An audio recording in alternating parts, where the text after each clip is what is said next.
नमस्कार दोस्तों, मैं तारा आपका स्वागत करती हूँ कंत कहानी की नई कड़ी में। आज का कंत यही सच है मशहूर लेखिका श्रीमती मन्नू भंडारी जी की अनमोल रचना है। इनके उपन्यास आपका बंटी, 1 इंच मुस्कान और कहानियाँ एक प्लेट सैलाब, मैं हार गई, 3 निगाहों की एक तस्वीर बहुत ही खूबसूरत रचनाएं हैं। वो 1931 में पैदा हुई। अन्य पुरस्कारों के अलावा उन्हें 2008 में व्यास सम्मान से नवाजा गया। रजनीगंधा फिल्म का स्क्रीन प्ले आपकी ही इस कहानी से प्रेरित है। ये कहानी मैंने 10-15 मिनट के एपिसोड्स में बनाने की कोशिश की है। इसमें गीत भी डाले गए हैं जो श्रीमती चेतना बिष्ट की मधुर आवाज में है। आशा है ये प्रयोग आपको पसंद आएगा। तो शुरू करती हूँ यही सच है का भाग 1। रजनीगंधा के फूल कानपुर से पार्ट 1। सामने आंगन में फैली धूप सिमटकर दीवारों पर चढ़ गई और कंधे पर बस्ता लटकाए नन्हे नन्हे बच्चों के झुंड दिखाई दिए। तो एकाएक ही मुझे समय का आभास हुआ। घंटा भर हो गया यहाँ खड़े खड़े और संजय का अभी तक पता नहीं। झुंझलाती सी मैं कमरे में आती हूँ। कोने में रखी मेज पर किताबें बिखरी पड़ी हैं, कुछ खुली कुछ बंद।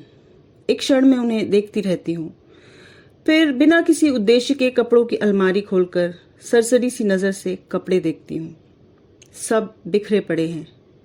इतनी देर यूं ही बेकार खड़ी रही, इन्हें ही ठीक कर लेती, पर मन नहीं करता और फिर अलमारी बंद कर देती हूँ। नहीं आना था तो बेकार ही मुझे समय क्यों दिया?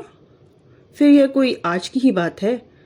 हमेशा संजय अपने बताए हुए समय से 1-2 घंटे देरी करके आता है और मैं हूं कि उसकी हर पल इंतजार करने लगती हूँ। उसके बाद लाख कोशिश करने भी किसी काम में अपना मन नहीं लगा पाती। वह क्यों नहीं समझता कि मेरा समय बहुत कीमती है। थीसिस पूरी करने के लिए अब मुझे अपना सारा समय पढ़ाई में ही लगाना चाहिए, पर यह बात उसे कैसे समझाऊं? मेज पर बैठकर मैं फिर पढ़ने का नाटक सा करने लगती हूँ, पर मन है कि लगता ही नहीं। पर्दे की जरा से हिलने से दिल की धड़कन बढ़ जाती है और बार बार नजर घड़ी के सरकते हुए कांटों पर दौड़ जाती है। हर समय यही लगता है कि वह आया, वह आया।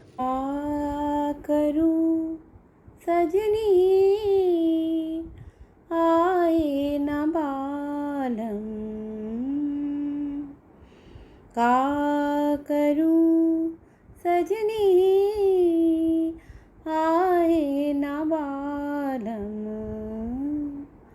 खोज रही है पिया परदेसी अखियाँ आए न बालम, का करूं सजनी आए न बालम। तभी मेहता साहब की 5 साल की छोटी बच्ची झिझकती सी कमरे में आती है। आंटी, हमें कहानी सुनाओगी? नहीं, अभी नहीं, पीछे आना। मैं रुखाई से जवाब देती हूँ। वह भाग जाती है। ये मिसेस मेहता भी एक ही हैं। यूं तो महीनों शायद मेरी सूरत नहीं देखती, पर बच्ची को जब तक मेरा सर खाने को भेज देती हैं। मेहता साहब तो फिर भी कभी कभी 8-10 दिन में खैरियत पूछ ही लेते हैं, पर वे तो बेहद अकड़ू मालूम होती हैं। वैसे अच्छा ही है। ज्यादा दिलचस्पी दिखाती तो क्या मैं इतनी आजादी से घूम फिर सकती थी? तभी जूतों की वही पहचानी सी आवाज सुनाई देती है। तो आ गया संजय। मैं अचानक ही अपना सारा ध्यान पुस्तक में केंद्रित कर लेती हूँ। रजनीगंधा के ढेर सारे फूल लिए संजय मुस्कुराता सा दरवाजे पर खड़ा है। मैं देखती हूँ, पर मुस्कुराकर स्वागत नहीं करती। हंसता हुआ वह आगे बढ़ता है और फूलों को मेज पर पटक कर पीछे से पूछता है, बहुत नाराज हो? रजनीगंधा की महक से जैसे सारा कमरा महकने लगता है। मुझे क्या करना है नाराज होकर? वह कुर्सी सहित मुझे घुमाकर अपने सामने कर लेता है और बड़े दुलार के साथ ठोड़ी उठाकर कहता, तुम ही बताओ क्या करता? क्वालिटी में दोस्तों के बीच फंसा था, बहुत कोशिश करके भी नहीं उठ पाया। सबको नाराज करके आना अच्छा भी नहीं लगता ना। इच्छा होती है कह दूं, तुम्हें दोस्तों का ख्याल है, उनके बुरा मानने की चिंता है, बस मेरी ही नहीं है। पर कुछ कह नहीं पाती, एक टक उसके चेहरे की ओर देखती रहती हूँ। उसके सांवले चेहरे पर पसीने की बूंदें चमक रही हैं।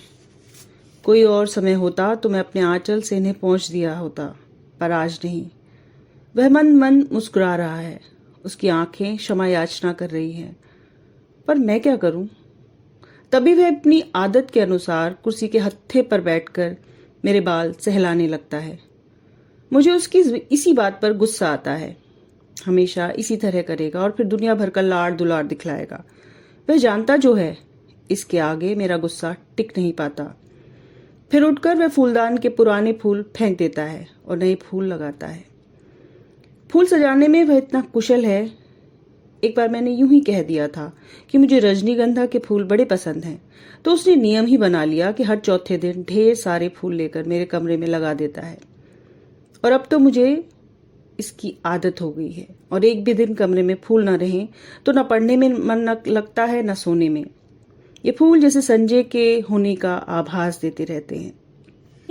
गंधा फूल तुम्हारे महके यूं ही जीवन में, रजनीगंधा फूल तुम्हारे महके यूं ही जीवन में, हो यूं ही महके प्रीत पिया की मेरे अनुरागी मन में, रजनीगंधा फूल तुम्हारे महके यूं ही जीवन में। थोड़ी देर बाद हम घूमने निकल जाते हैं। एकाएक ही मुझे इरा के पत्र की बात याद आती है, जो बात सुनने के लिए मैं सवेरे से ही आतुर थी। इस गुस्सेबाजी में जाने कैसे उसे ही भूल गई। सुनो, इरा ने लिखा है कि किसी दिन भी मेरे पास इंटरव्यू का बुलावा आ सकता है, मुझे तैयार रहना चाहिए।